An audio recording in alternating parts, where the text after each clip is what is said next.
If you've been into photography for any amount of time, you may have heard about the debate among photographers, this whole RAW versus JPEG thing. You'll always hear you have to shoot RAW if you're really serious about photography, and you don't really get all the depth that you get with JPEG that you get if you're shooting in RAW, being able to edit more of your picture. But shooting in RAW may not always be the best option. If you're someone who loves photography for the fun of it, or you just want to spend less time editing and more time actually using your camera and shooting, JPEG might be the smarter choice.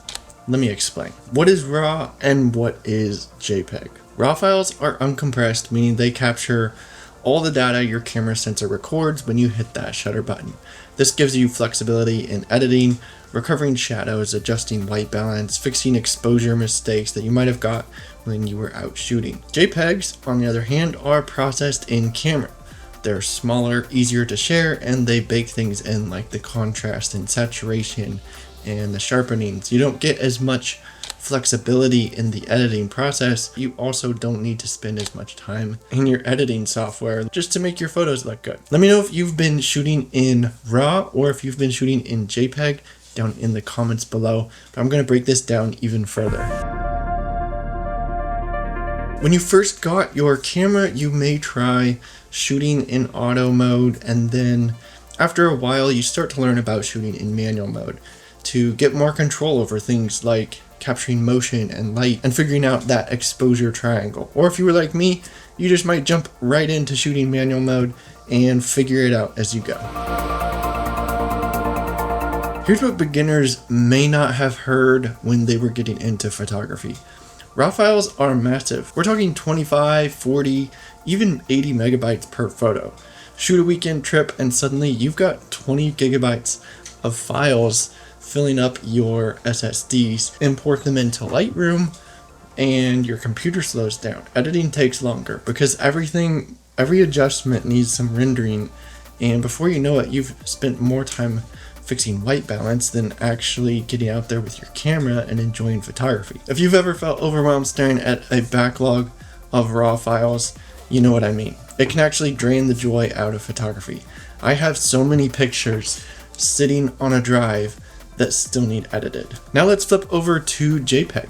JPEGs are light and fast. You can shoot them, transfer them directly to your phone, and share them onto social media the same day. No need for hours of editing or dragging around a laptop if you don't want to. JPEGs force you to slow down, take a little more time to get your settings right in camera, learn to nail that exposure, that white balance, and just trust yourself as a photographer getting the settings right. Instead of thinking, I'll fix this later when I edit this photo, you're focused on capturing the moment now. And that shift is what makes photography more fun and less like work. So just getting a few more seconds, getting your in-camera settings dialed in, snapping a few more pictures, adjusting your exposure here and there, your shutter speed, checking it, previewing those photos. You're enjoying using your camera and not thinking about editing. Say you're out on a family trip to the mountains or the beach or wherever you go. Do you really want to shoot 500, 1,000 RAW photos only to dread coming back home to edit all those photos? I've done that. Or would you rather shoot JPEGs, pick your favorites right on the camera, and share them with the family by the end of the week? If you're just practicing photography on a weekend, shooting JPEG keeps it light. So you grab your camera, capture some moments. By evening, you've got a mini photo session or photo story ready to post. No pressure. Now, if you're shooting for clients, RAW is a great choice to use when you're shooting for weddings, for client projects, or once in a lifetime landscape photos. But for everyday photos, JPEG helps you enjoy the process without all that extra need for the time editing. You have a bunch of RAW photos sitting on your drive and now you've got to edit them all. That's a whole bunch more time you got to put in. Shooting in JPEG frees up your mind space too. All of those RAW pics often come with the I should edit these later, I need to color correct these properly.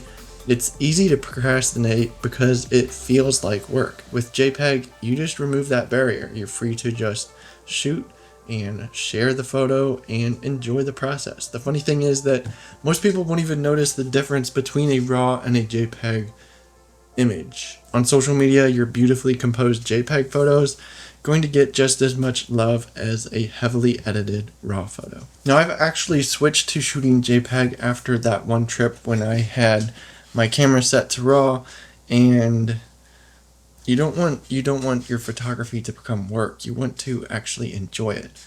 RAW has its place, but you're shooting for fun or for memories or for quick creative projects, JPEG might be exactly what you need. It makes your workflow easier, your file sizes are smaller, you're using your camera more, and it's just all around more enjoyable to do. Have you ever been stuck editing RAW files for hours? Are you a JPEG shooter who loves the simplicity of it? Let me know down in the comments below. I'd love to hear your experience. And if this video helped you to rethink your workflow and using your camera, hit that like button, subscribe for more tips, and let's keep photography fun.